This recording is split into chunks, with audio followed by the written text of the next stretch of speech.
I'm a 28-year-old man who launched my own e-commerce venture 5 years ago.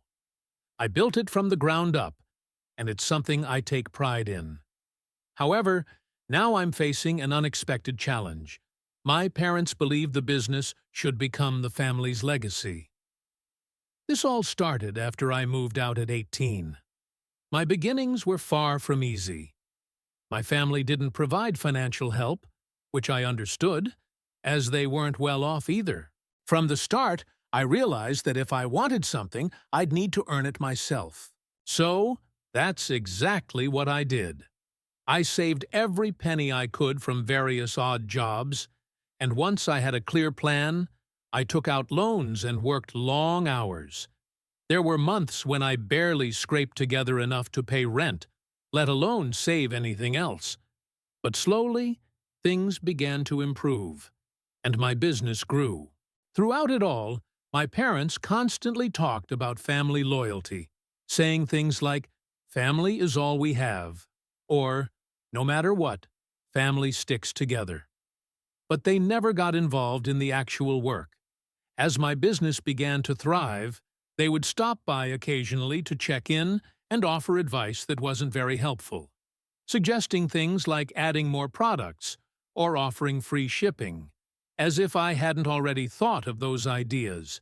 At first, it wasn't much of a problem, a bit annoying, but not worth getting upset about. Then, a few weeks ago, at a family gathering, things took a strange turn. My parents had invited a bunch of family friends and extended relatives, and during the event, they suddenly started talking about how the business was going to be the family's legacy. They said it in a way that made it sound like it was a done deal. I laughed it off, thinking they were just getting carried away with pride. But when I looked at their faces, I saw they were serious. Later, when no one else was around, they cornered me in the kitchen. They went on about how the business needed to stay within the family and, naturally, be passed down to them. Their reasoning? Family should always come first. They seemed to genuinely think I would just hand it over to them one day. I was shocked and explained, as respectfully as I could, that the business wasn't a family enterprise. It was mine. I had put in all the work, the late hours, the financial risks, and they had never been involved. I wasn't rude, just direct, thinking they'd understand. But that only seemed to make things worse. My mom started arguing that they had sacrificed so much for me growing up, so it was only fair they benefit from the success of the business. I tried to explain that starting the business had nothing to do with them, but they refused to listen. My dad kept insisting, "After all we've done, you think we don't deserve this?" They kept using words like deserve and owe, which made it feel as though I was talking to strangers. Then they started telling other family members about this idea at the next dinner, casually mentioning how well the business was doing, but framing it as if I was just waiting to share the wealth. One of my uncles even asked me if it was true that I'd be keeping the business in the family.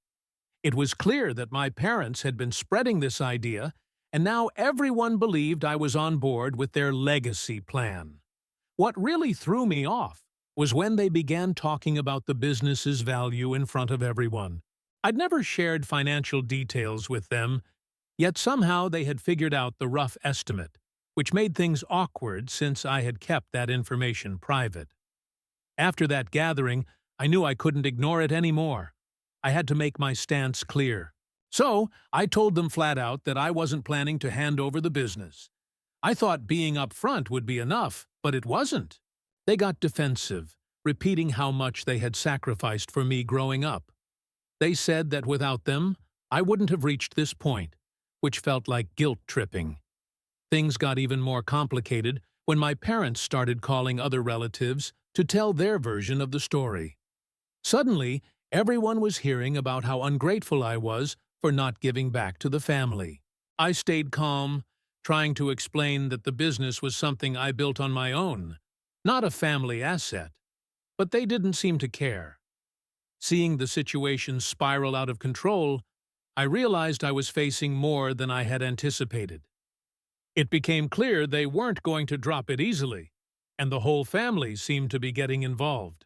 So, I decided to seek outside perspective and posted about it on Reddit, hoping for advice on how to handle what had turned into a full-blown case of family entitlement. That's when things really escalated. Update 1. The next family dinner felt like an ambush. My parents invited me under the guise of wanting to catch up, but when I arrived, I noticed it was more crowded than usual. My siblings, aunts, uncles, and even some cousins I hadn't seen in a while were there. As the evening progressed, I started sensing a strange vibe. People kept telling stories about my childhood, focusing on how hard my parents had worked to raise me. Every few minutes, someone would casually mention a sacrifice they had made, like skipping vacations or working extra hours. Eventually, I realized this was their way of subtly reminding me of how much I owed them. Finally, my dad directly brought it up. He told me that my success was due to the strong values they had instilled in me, and my mom chimed in, saying that without their sacrifices, I wouldn't be where I am today. They both insisted that it only made sense for me to honor the family by keeping the business within it. I soon realized this wasn't just a dinner. It was an intervention. I tried to remain calm and explain that, while I appreciated everything they had done for me, the business was built on my own efforts and the risks I took alone. I offered to help them in other ways, like setting up financial support or creating a fund, but they rejected the idea. They dismissed it, insisting that the business itself was worth more than any allowance and that it had to stay within the family. They spoke about it like it was a cherished family heirloom, even though they hadn't contributed to building it. It became clear they felt entitled to it. Then my siblings joined in, agreeing with my parents that it was only fair they inherit the business. They mentioned how they had also missed out on things because of my parents' sacrifices, and suggested this would be a way for the family to share in my success. Suddenly, I found myself facing a room full of people who seemed to believe the business belonged to them. Things worsened when my parents took their case public. They started listing all their sacrifices, emphasizing everything they had given up so I could have a better future. My aunts and uncles nodded in agreement, and it was evident they believed I should be grateful. Grateful enough to give up control of my business. One by one, they made comments about how much I had been given and how it was time for me to give back. They even brought up moments from my childhood, using every small thing they had done for me as leverage to make me reconsider. Finally, I hit my breaking point and calmly told everyone that the business was not a family project. I started it on my own, took all the risks, and invested my own money. They weren't entitled to anything. I thought this would clear things up, but instead, it made everything worse. My parents began accusing me of valuing money over family, calling me selfish in front of everyone. The rest of the family seemed shocked by their approach, but remained silent, not knowing what to say or whose side to take. The silence made everything more difficult. I felt completely alone. Afterward, my parents began reaching out to other relatives, spreading the narrative that I was excluding them and refusing to help the family. I soon started receiving messages from extended family asking why I was treating my parents like strangers. Some seemed genuinely confused, others disappointed, and a few outright scolded me for forgetting where I came from. As if that wasn't enough, I began hearing from friends. Apparently, my parents had been talking to anyone who would listen, portraying me as a cold, materialistic person who cared more about money than family. Friends who hadn't spoken to me in months suddenly reached out, asking if I had really cut off my family. They seemed to believe I was turning my back on the people who raised me. It felt like the whole world had turned against me, and I was completely alone in my situation. That's when I realized I might need more than just a clear explanation. I might need legal documentation to protect my business in case things escalated further.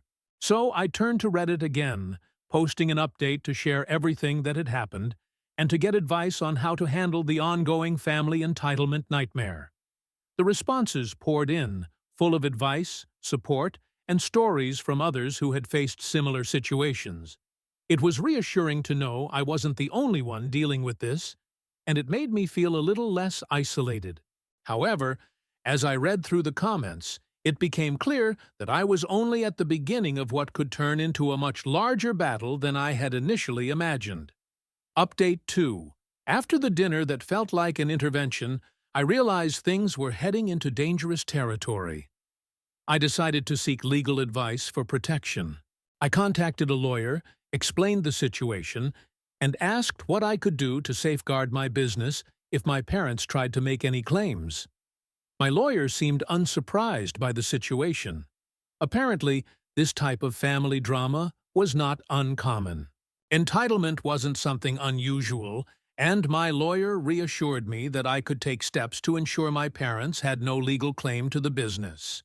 Just as I was starting to feel relief from having a plan, I received an angry message from my mom. Somehow, she found out I had been consulting a lawyer. It could have been a sibling, or possibly a relative who saw me near the lawyer's office, but either way, my parents saw it as a betrayal. They called it a slap in the face, accusing me of going behind their backs and involving the law, which, in their eyes, meant I was planning to shut them out for good. Things escalated quickly. Shortly after the first call, my parents demanded that I legally recognize them as part owners of the business. They sent me a message insisting they be listed as owners with specific rights. It wasn't a request, it was a demand. I couldn't believe they were pushing this far. When I refused, they escalated further, threatening legal action if I didn't comply. They argued that, as family, they had a right to a share of the business, especially since, in their view, it was built on their sacrifices. To make matters worse, my sibling joined their side, claiming they had always supported me and that I owed the family for any success I'd achieved. This marked the beginning of a rift within the extended family. Relatives started reaching out, some clearly upset, others trying to remain neutral, but it became apparent that people were taking sides. Some hinted that I should just give in a little to avoid tearing the family apart, while others avoided discussing it altogether. At family events, the atmosphere was tense, with everyone trying to keep the peace, but loyalties were clear. The division was real, and it felt like my parents had successfully split the family in two. Then something unexpected happened. Friends who had heard about the situation reached out to offer their support. When they heard the full story, they were shocked by my parents' actions. Messages of encouragement poured in, and several friends even said they would stand by me if things went public or turned ugly. I hadn't realized how much support I had until that moment. Meanwhile, my parents took to social media, posting vague messages about betrayal and family values, clearly aimed at me. People in their circle started commenting things like, "Family should always come first," and "No one should forget where they came from." The guilt-tripping was turning into a public spectacle. After seeing these posts for a few days, I decided to block my parents on social media. It wasn't worth getting caught up in a digital argument, especially since they were using those posts to stir up family drama. But even blocking them didn't stop the messages. Family friends and relatives continued to reach out, quoting my parents' words about the family legacy and suggesting that I reconsider my stance. Finally, I decided to make one last attempt at peace. I arranged a meeting with my parents, hoping to offer a solution. I told them I could help with their living expenses if they needed it. I even suggested setting up a fund they could draw from for retirement or emergencies. Anything that might show I wasn't abandoning them without having to give up control of the business. But they immediately shut down my offer. They weren't interested in money or support. They wanted ownership. My mom made it clear they didn't want handouts, but rather control over the legacy they believed I owed them. It didn't stop there. Somehow, even people I barely knew started messaging me. friends of the family, distant relatives, all repeating the same line. Family should come first. People who didn't even know the full story were chiming in, urging me to make things right. It felt exhausting, like the entire family network had been mobilized against me, all echoing the same idea that family was more important than individual effort. Fortunately, my lawyer helped me stay grounded. After hearing the latest developments, he reassured me that the business was safe. I had full legal ownership, and the business structure protected me. My parents, no matter how hard they pushed, had no real legal claim to it. But even knowing that, it still felt like the battle wasn't ending anytime soon. To gain some perspective, I posted another update on Reddit. I laid everything out: the demands, the threats, the public shaming, and how the entire family seemed to be rallying against me. People responded quickly, many sharing their own stories of family entitlement and drama. Some suggested going no contact or setting even firmer boundaries. Reading the comments brought a sense of relief. I wasn't the only one dealing with this level of family chaos, and at least here, people understood that. That's where I left it, hoping things might cool down on their own. But deep down, I knew this wasn't over. Not by a long shot. Update 3. After my parents made their legal threats and kept up their demands, I realized it was time to tell the full story. Up until then, I had kept things vague on Reddit, mostly discussing their demands but not the background. So, I decided to lay it all out. I shared how I started the business on my own, how my parents had never supported me financially, and how their involvement had only been giving advice on things they didn't fully understand. I wanted people to see the complete picture, not just the guilt-tripping tactics my parents were using. The response was overwhelming. Friends, family, and even some of my parents' friends who had heard about the family legacy story were shocked. People began reaching out, asking if it was really true that my parents hadn't helped at all in building the business. Extended family members, some of whom had been silent up until then, started texting and calling me, saying they couldn't believe my parents' behavior.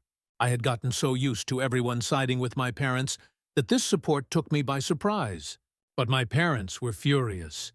They found out about the post and went into full damage control mode. My dad's side of the family, in particular, was bombarded with messages from my parents framing me as the liar, accusing me of turning the family against them. This led to more family members picking sides, and the divide became even deeper. Some relatives felt my parents were out of line, while others believed their version of events, thinking I was the one stirring up the drama. It was like a full-blown family war, with everyone choosing sides. Around this time, my parents suggested mediation, telling me they wanted to settle things peacefully with the help of a family lawyer. I saw it for what it was, a tactic to make them appear reasonable. They hinted that if I refused, it would show I wasn't willing to work things out, which would set me up to be the villain if things worsened. I declined the mediation offer and made it clear that this was my business, and there was no reason for mediation over something they hadn't contributed to. My refusal didn't go over well. My sibling reached out, trying to find a compromise. He suggested that I give them at least 10% of the business to keep the peace. When I refused again, he accused me of being the cause of the family's division, calling me selfish for prioritizing the business over family harmony. The longer this dragged on, the more some relatives began distancing themselves. The constant back and forth had drained everyone, and it became clear that people were tired of the drama. Some relatives started ignoring group messages, skipping family gatherings, or simply staying out of the discussions. My parents had stirred up so much tension that most of the family didn't want to be involved anymore. Then came the health angle.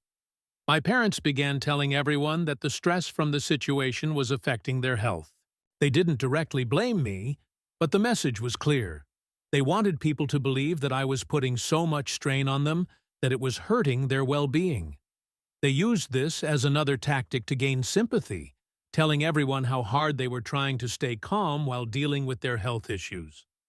While some family members saw through it, others bought into it completely. Meanwhile, my friends kept reaching out, confused, and trying to piece together what was going on. Some were unsure whether they had been misled by my parents' posts about family values, but those who knew the full story stood by me. I even had some old friends contact me after hearing through mutual connections about what was happening.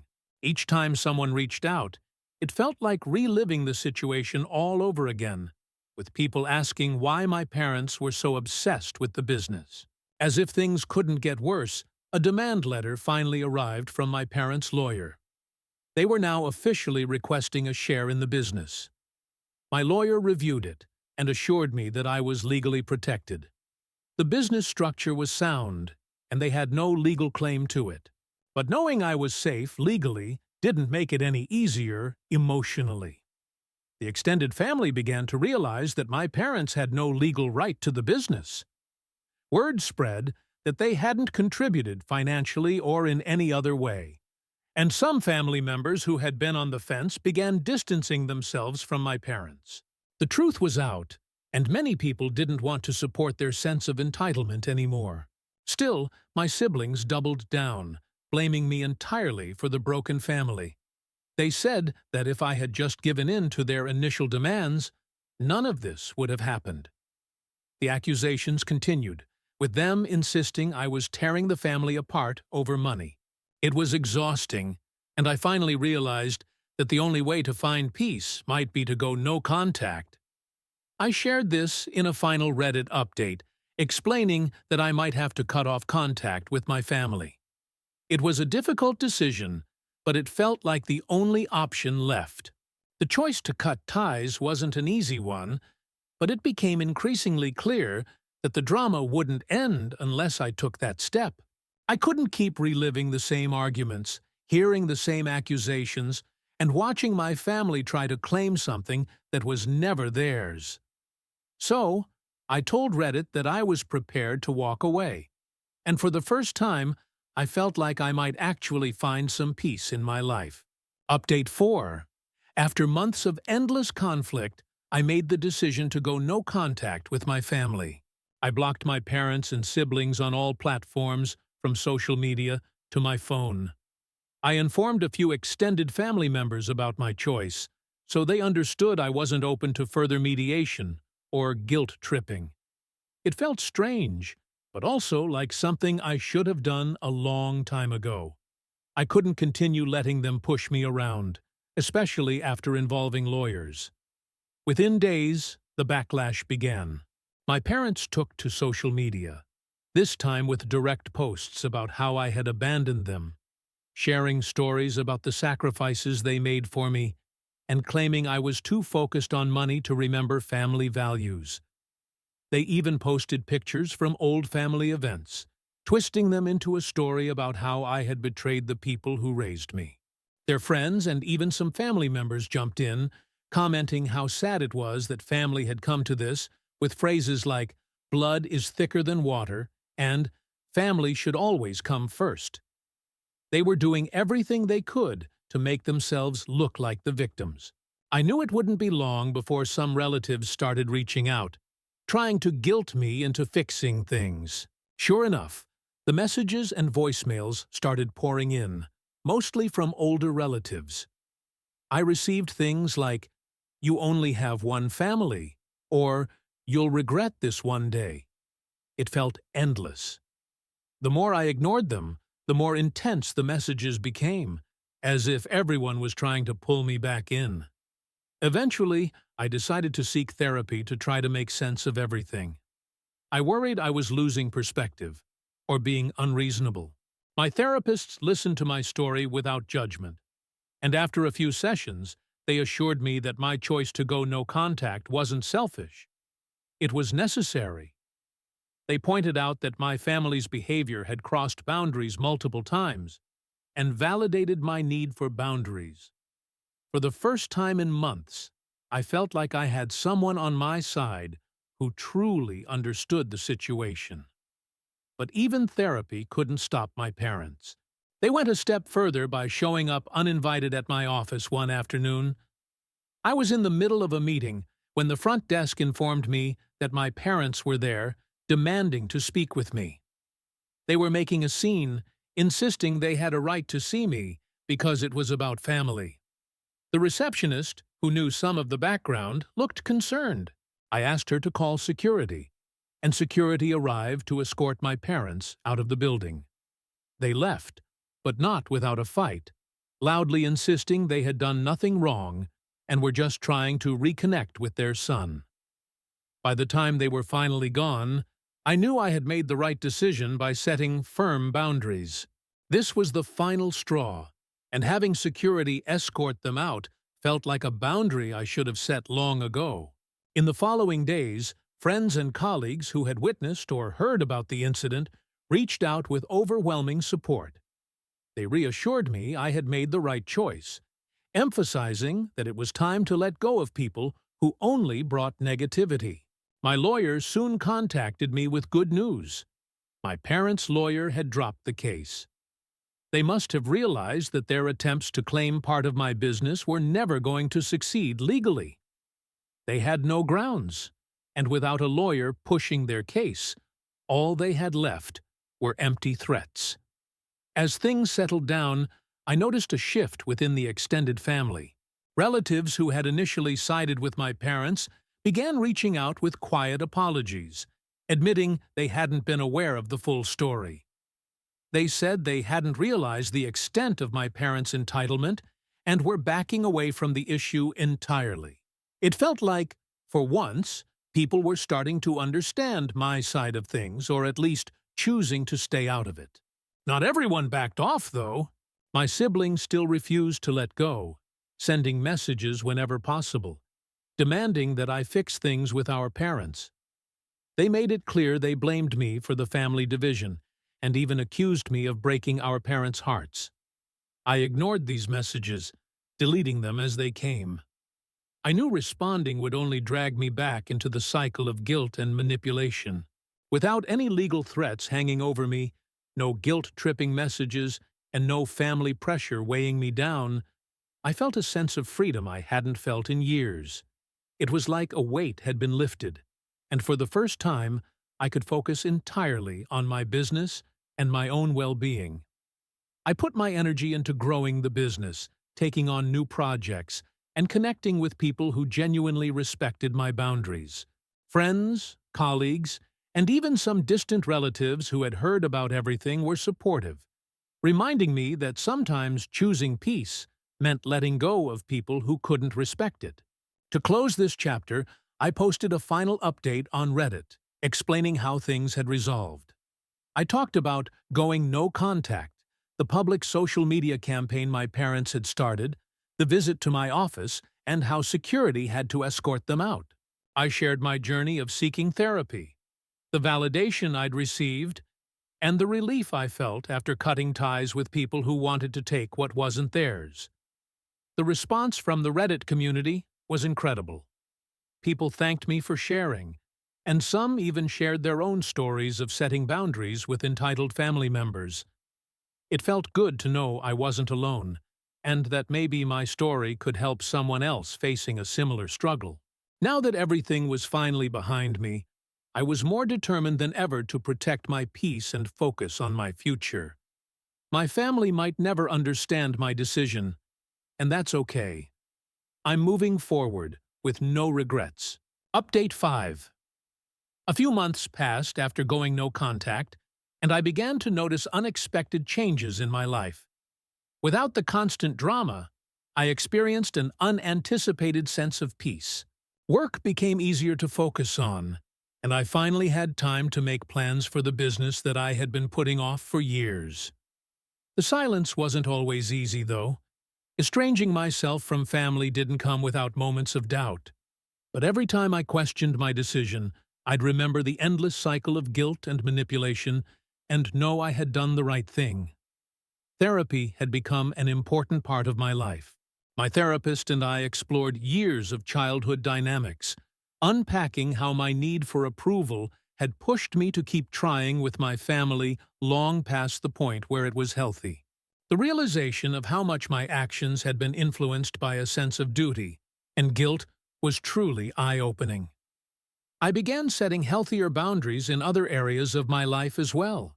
It felt like I was finally creating a life based on my own values, rather than what others expected of me. Meanwhile, the business had grown even more than I had anticipated. With fewer family distractions, I could dedicate more time to expanding, and things were moving quickly. I even hired a small team to assist with operations, which freed up more time for long-term growth planning. With the family drama temporarily set aside, I could fully appreciate the potential of what I had built, and it was a great feeling. Unexpectedly, a few extended family members reached out. Some of those who had initially sided with my parents apologized, saying they hadn't realized how serious things had gotten or that my parents were pushing for actual ownership of the business. A couple of them even said they'd support me if my parents tried anything again. Although I was cautious about getting too close, it was refreshing to feel some real support from my family. However, the silence from my parents and sibling remained unbroken until I received a letter from them. The tone of the letter was completely different from anything they had written or said before. They claimed they wanted to reconcile and move past the issues, expressing regret for any hurtful actions. The letter wasn't filled with demands or guilt trips about everything they had done for me. It was almost apologetic, which was so unlike them that I wasn't sure how to interpret it. I took the letter to my therapist, who encouraged me to take my time and approach it carefully. Part of me wanted to believe the apology was genuine, but I couldn't forget their past manipulative behavior. I decided I wouldn't respond right away. If they truly wanted reconciliation, they could wait until I was ready. Around the same time, I received several messages from my sibling. They didn't acknowledge the letter or the attempt to reconcile. Instead, they resumed the same old blame game, accusing me of abandoning the family and causing everyone's pain. After reading just a few of these messages, I realized that no matter what happened with my parents, my sibling wasn't ready to let go of their resentment. I slowly accepted the fact that we might never have a functional relationship. After much thought, I decided to establish my own terms for reconciling with my parents. If they genuinely wanted to rebuild our relationship, they would have to follow strict boundaries. I wrote them a letter outlining my conditions. No discussions about my business, no guilt-tripping, and full respect for my independence. I made it clear that if these boundaries were not respected, I would return to no contact. I kept the letter brief, respectful, and to the point, offering them a chance to show me they were serious about reconciliation. To my surprise, they agreed. They wrote back, saying they understood and accepted my conditions. They even apologized for their previous sense of entitlement, acknowledging how it had impacted me. The tone was respectful, almost humbled. I still wasn't completely sure what to make of it, but I agreed to meet them in person, this time in a neutral setting. We met at a quiet cafe, and the atmosphere was tense at first. We talked about general things like work and life updates, but they stayed away from any questions about my business. They expressed pride in what I had achieved, which was the first time they had done so without any underlying demands attached. My dad admitted they might have gone too far in their expectations, and for once he didn't follow it up with a "but." It felt surreal. Even though the conversation was polite, I knew I couldn't let my guard down. This one meeting wasn't going to erase years of problems, and I didn't trust that things would remain this way. However, it was a start. After we parted ways, I felt cautiously optimistic, aware that any future with them would only work if those boundaries stayed firmly in place. My friends were a solid support system through all of this. They reminded me that I didn't owe anyone anything and that it was okay to proceed slowly while keeping my boundaries strong. Their support helped me resist getting caught up in the what-ifs of trying to fix things with my parents.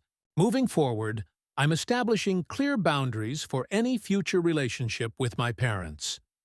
They won't be involved in my business or my personal life beyond what I'm comfortable with. If those lines are crossed, I'm ready to walk away again. For now, I'm keeping things light, focused on the present, and steering clear of any heavy conversations. I shared a final update on Reddit, informing everyone that while reconciliation was on the table, it was entirely on my terms. I thanked the community for their support and for providing me with a space to process everything. I now know that my boundaries were what made all the difference, allowing me to start building a life where I can thrive. This entire experience taught me that sometimes walking away is the only way to achieve peace. And if reconciliation happens, it must be with respect.